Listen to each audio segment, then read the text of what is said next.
Chemistry. Chemistry. This is what gives it Universe. power. It's an energy field. Creating.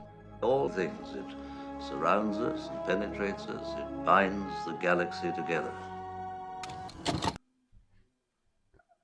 How much spare time do you think you need to have to realize that by just exchanging a couple words there, George Lucas basically explained chemistry back in 1977. You know what else happened in 1977?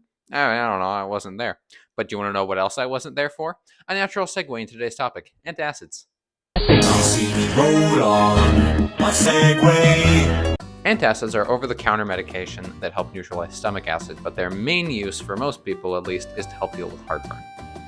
And the two antacids I chose to present on in this video are Mylanta and the single greatest feat in product design humanity will ever have, Pepto-Bismol.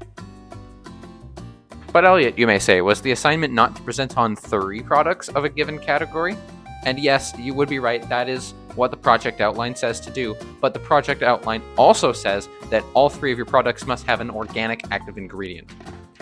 This is a list of every antacid I found with calcium carbonate as its active ingredient. But you want to know a funny little quirk of calcium carbonate? It's inorganic, so none of these work. I literally only found 2 antacids with an organic active ingredient, and they're both extremely difficult to pronounce. So I ignored this, and I got special permission from the teacher to present on 2 products instead. Sue me. I really need to stop ending sentences like that, but with that out of the way, we can start talking about our over-the-counter antacids. And I'm going to start with Mylanta, a decision entirely fueled by audience retention, because I know damn well once I finish talking about Pepto-Bismol, y'all are going to stop paying attention.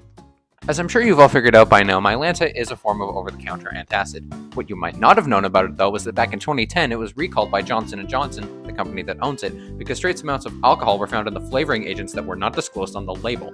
They said at the time that this problem would be rectified shortly. It took them 6 years to get the product back on the shelf. That's not a joke, check the Wikipedia page. Now, the main ingredient in Mylanta, as I'm sure you're all aware, is simethicone, a compound with the chemical formula of C2, H6, OSI, and SiO2. And the molecular model of the stuff looks a little bit like, oh dear God. Yeah, that's a lot of molecules, and if you're wondering if the thought of having to talk about all this makes me want to throw myself out a window, Yes, it does. unfortunately, we don't have to talk about all of this, just a couple little pieces of it.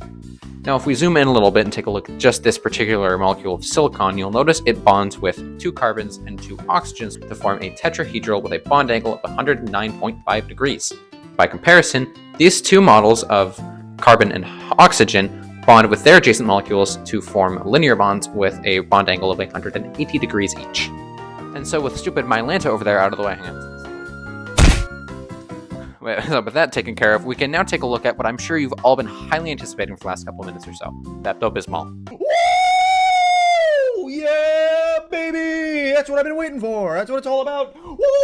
Now, Pepto-Bismol, or bismuth subsalicylate if you're feeling a little fancy, much like Mylanta, is an over-the-counter antacid, but unlike Mylanta, it wasn't recalled in 2010 because it contained alcohol. So, if that doesn't prove Pepto-Bismol's superiority, I do not know what will. Pepto-Bismol's main active ingredient is bismuth subsalicylate, a compound with the chemical formula of C7H5BiO4. Its molecular model looks a hell of a lot better than Mylanta's, so if you're keeping score at home, why? Now, if we allow ourselves to be graced with the presence of this particular bismuth molecule, you'll notice that it bonds with oxygen and hydroxide to form a trigonal pyramidal with a bond angle of just shy of 109.5 degrees, much like this particular carbon molecule. But unlike those 2, there's also an oxygen molecule in here that bonds at 180 degrees. And with that, I can already tell that I've completely lost your attention, hence the Subway Surfers.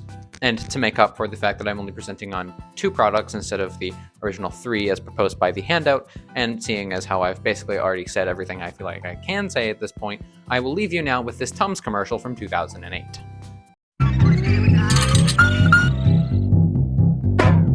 Ah, chili dogs with the works. You're the best, Rosie. You betcha, Mr. J. Ah, boy. Ooh, uh-oh. Jane! New Tums Quick Pack. Dissolves instantly. George, what is it? Heartburn's gone. Never mind. New Tums Quick Pack. Bring it on.